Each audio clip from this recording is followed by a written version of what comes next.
केपी ओलीको चेतावनीको रूपमा हामीले भोट हाल्ने बाध्यता बनाएको ओलीले। हामी आफू चाहेको होइन, तर बाध्यता बनाएको। नमस्ते दर्शक पनि यतिखेर हामी झापा क्षेत्र नम्बर 5 को यो कमल गाउँपालिका अन्तर्गत रहेको यो मङ्गलबारे बजारमा छौँ। के छ यहाँको स्थानीयको चुनावी प्रतिक्रिया बुझ्नको लागि यतिखेर हामीसँग बुवा हुनुहुन्छ एकजना। बुवा नमस्ते। नमस्कार। हजुरको शुभ नाम? गणेश उप्रेती। घर चाहिँ? घर यही हो। यही हो है। बुवा के छ अब तपाईँहरूले त धेरै वर्ष भोट हालिसक्नु भयो, अनुभव पनि छ होइन? चुनाव कतिको लाग्दैछ यो क्षेत्रमा? हामीले 4 चुनाव केपी ओलीलाई भोट हाल्यौँ। यसपालि अब हामी हाल्ने अवस्था छैन।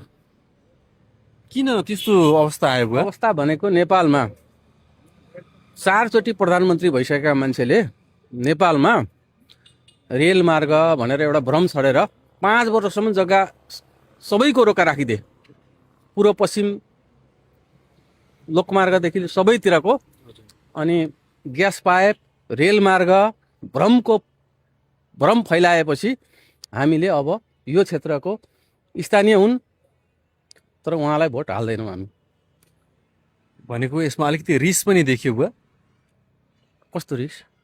उसले यो क्षेत्रमा यसो गर्दैनन्, त्यही भएर उहाँलाई अब भोट नहाल्ने। हेर्नुहोस्, उहाँका अघि पछि लाग्नेहरूलाई कोरिडोर भनेर त्यहाँ जम्मै जग्गा सबै किनाए आफ्ना भरौटेहरूलाई, र त्यो जग्गा बेचे भरे सरकारलाई। त्यस्तै भ्यू टावर एउटा कुरा, भ्यू टावर बनाउने कुरामा त्यो भ्यू टावरको वरिपरिको 15-20 बिघा जग्गा आफ्ना भरौटेलाई किनाएर पछाडि भ्यू टावर त्यहाँ बनाए, त्यो महँगोमा जग्गा बेचे। त्यहाँ हेर्नु, त्यस्तो काम गर्ने मान्छे नेपालमा प्रधानमन्त्री हुन सक्दैन। अब यसपालि चाहिँ के विचार गर्दै हुनुहुन्छ नयाँ? हामीले यसपालि घन्टीमा भोट हाल्ने हो। अनि यो घन्टीले चाहिँ देश बनाउँछ? बनाए नबनाए पनि एकचोटि चेतावनीको रूपमा, केपी ओलीको चेतावनीको रूपमा हामीले भोट हाल्ने बाध्यता बनाएको ओलीले। हामी आफू चाहेको होइन, तर बाध्यता बनाएको हो। आफैले सिर्जना गरेको हो नि? आफै केपी ओलीले आफै बाध्यता गरेको हो। त्यसकारण हामीले भोट यसपालि घन्टीमा हाल्छौँ। अब यो चुनाव आउनुभन्दा अगाडि नै यो तपाईँले बोलेका समस्याको समाधान गरिदियो भने? समाधान कसरी हुन्छ र? अहिले हुने अवस्था चाहिँ के छ र? एउटा देशको प्रधानमन्त्री हेलिकप्टरमा भागेर लुकेर निक्लेर 2 दिन बोलेर हुन्छ र नेपालमा? त हुने ठाउँ छ र? कहीँ छ त?